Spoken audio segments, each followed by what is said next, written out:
It was 1:30 a.m. Air Transfer Flight 236 was flying from Toronto to Lisbon over the Atlantic Ocean in pitch darkness. More than 4 hours had passed since the plane took off, and everything on the plane was normal until then. But suddenly, a warning came to the pilot sitting in the cockpit. It was a warning that made the hairs on his neck stand up.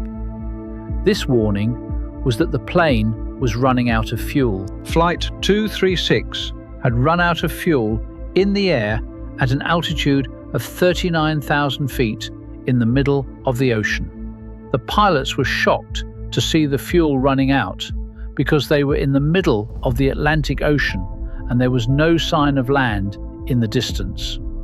That is, now the pilots had only one option, and that was to drown in the Atlantic Ocean with the 293 passengers on board, which was almost certain.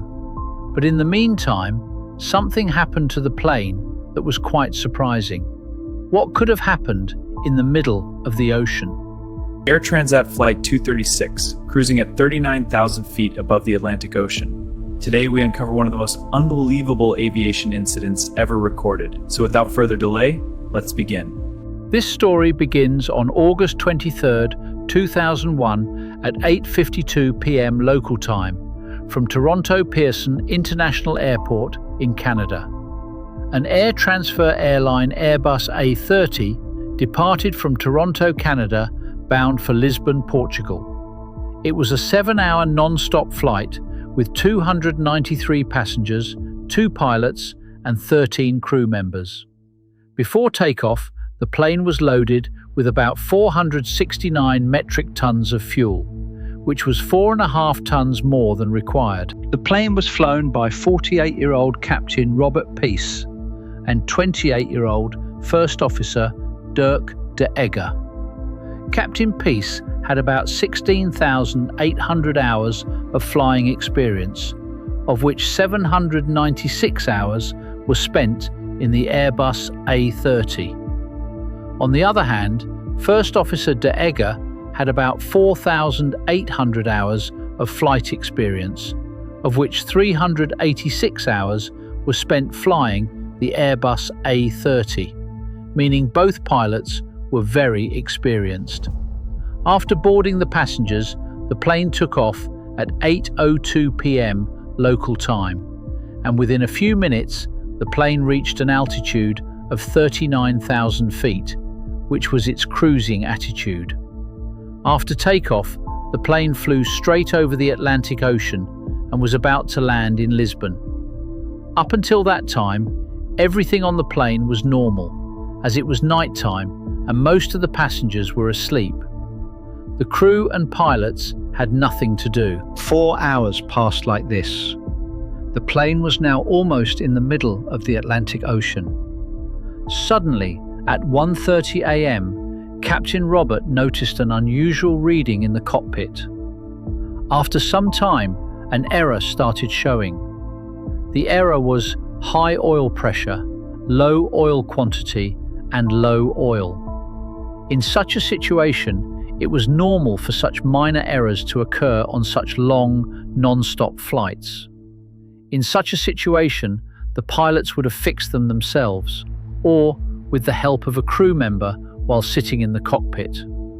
But the error that was seen on this air transfer airline flight was not normal. Both the captain and the first officer had extensive experience with Airbus A330, but they had never seen anything like this before in their entire careers. Due to this, both of them were confused as to what this error actually was. Seeing no way out, they opened the flight manual and tried to find out about this error. But the flight manual also did not have any information about it. Now, if the pilots had wanted, they could have ignored this error. But it is clear that any pilot would not want to take any risk in the middle of the ocean with a flight full of passengers, which is why Captain Peace contacted the Air Trans Maintenance Control Center to find out about this. But surprisingly, the maintenance team of the plane did not know anything about this. However, The maintenance team, the pilots, were advised to keep an eye on the error and try to find out about it as soon as possible. After a long time, the pilots relaxed and believed that the error was probably due to a faulty sensor, which was normal. But exactly half an hour after this incident, at 1:36 a.m., another warning came to the pilots, and this warning was for fuel imbalance.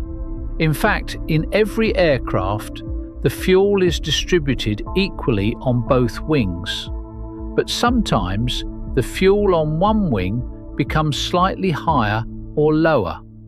So the imbalance warning started coming in the cockpit. However, the pilots were not very worried about this problem, because the pilots could have fixed this problem from the cockpit, and that is exactly what the pilots did. The fuel on the right wing of the plane was low, so they transferred fuel from the left wing to the right wing. And somehow they solved this problem, but they did not know that while transferring fuel, they had done something which was going to bring a big danger for them. After this fuel transfer, a problem started which shocked the pilots. In fact, after the fuel transfer, the oil temperature in the plane's number 2 engine started decreasing, and the oil pressure started increasing. The pilots now realized the importance of the matter and became a little serious, because the plane was right in the middle of the Atlantic Ocean, and there was no sign of land in the distance, due to which the pilots got very nervous and started looking for an airport to land the plane. The nearest airport was Lajes Air Base, located in the Azores island of Portugal. The pilots immediately contacted the airport authorities and asked for permission for an emergency landing. And after a while, they got permission. Then they quickly turned the plane towards Azores without delay. But in the meantime, Captain Peace learned that the plane was losing fuel at a rate of 1 gallon per second, and now they had only 7 tons of fuel left, which would allow the plane to take off in just half an hour. The Lajes airport was still 280 kilometers away, meaning they didn't even have enough fuel to reach Lajes. Still, they tried to reach Lajes without giving up. But the situation got worse when at 2:13 a.m. the number 2 engine on the right wing of the plane caught fire. Seeing this scene, the pilot almost lost consciousness, because there was only one engine left in the plane, and that engine had very little fuel left. However, the reality was that that one engine was now the plane's last support. Captain Peace brought the plane down from 39,000 feet to 33,000 feet to fly on one engine. The fuel was still running out quickly. The pilots thought that there might be a leak somewhere, so they tried to find the leak, but they could not find it due to darkness. In the meantime, the plane's maintenance unit contacted them and advised them to bring the plane down from 33,000 feet to 20,000 feet so that any leakage could be detected. But the pilots could not take such a risk now, because if the plane had descended so low at once and the leakage could not be detected, then even if they wanted to, they would not have been able to return to that height, and they would have been forced to land the plane in the sea, and immediately the entire plane would have sunk into the sea. So they could not obey the maintenance unit, and without taking any risk, they remained at 33,000 feet, because the pilots believed that they could reach Lajes Air Base with one engine. On the other hand, the airline authorities had made full preparations on the runway, so that there was no risk during the landing of the plane. The plane was now slowly moving towards Lajes Airport. At that time, the number 1 engine of the plane also caught fire. It was also confirmed that there must be a leakage somewhere in the plane, But even now, it was of no use to be sure, because both the engines of the plane were now damaged. As soon as the engines were damaged, the electricity supply of the entire plane was stopped. As a result, all the passengers in the plane were very scared. However, with the help of the ram air turbine, there was still enough electricity in the cockpit to run the necessary equipment. The plane had now descended from a height of 33,000 feet to a height of 30,000 feet, and now the plane started gliding. What we mean by gliding the plane here is that when any plane covers a vertical distance, it covers a horizontal distance in the same ratio, and each plane has its own glide ratio. Accordingly, the glide ratio of the Airbus A330 was 15:1. That is, this plane went down by 1 foot for every 15 feet it moved forward. And now, the distance between the largest airport and the plane was there were only 121 kilometers left that could be covered by gliding. But at that moment, another problem arose in front of the pilots. The plane had reached so close to the island of Azores while gliding that now there was only a distance of 15 kilometers between the plane and the island. But the problem was that the plane was still at an altitude of 20,000 feet, and if the pilot tried to land the plane from such a height, then there was a high possibility of the plane crash landing, due to which the pilot contacted the air traffic control. The air traffic control advised the pilot to perform a 360-degree turn before landing, and the pilot did just that. He made the plane make a circle, that is, a 360-degree turn, due to which the plane came down from a height of 20,000 feet to a height of 5,000 feet.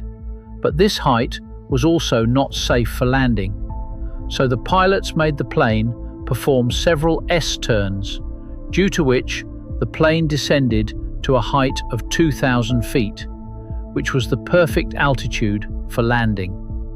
The pilots now brought the plane to the runway of Lisbon Air Base. But this kind of landing was not without danger, because immediately after landing, 8 of the plane's 12 wheels were completely locked, and the plane's speed was 370 kilometers per hour. Due to its high speed, the plane bounced violently as soon as it touched the runway, then started to move forward on the runway and stopped after traveling about 2,300 meters.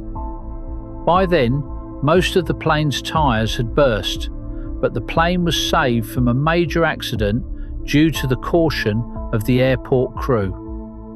During landing, passengers started running around inside the plane, due to which about 14 passengers and 2 crew members received minor injuries, but none suffered any major damage. Later, Air Transfer Airlines Flight 236 became the first plane to glide without an engine for the longest distance in the world's history, up to 121 kilometers, so it was also called the Azores Glider. After the incident, the Portuguese Aviation Investigation Department, or GPIA, investigated and found that before takeoff, maintenance workers had installed a wrong part in the plane's hydraulic system, due to which that part was damaged shortly after takeoff and fuel leakage started, due to which Air Transfer was found guilty of the incident, which resulted in both engines of the plane burning out. So the Canadian government fined the company approximately 250,000 Canadian dollars, and Airbus also made the necessary changes to all its planes in the future to avoid such problems in the future.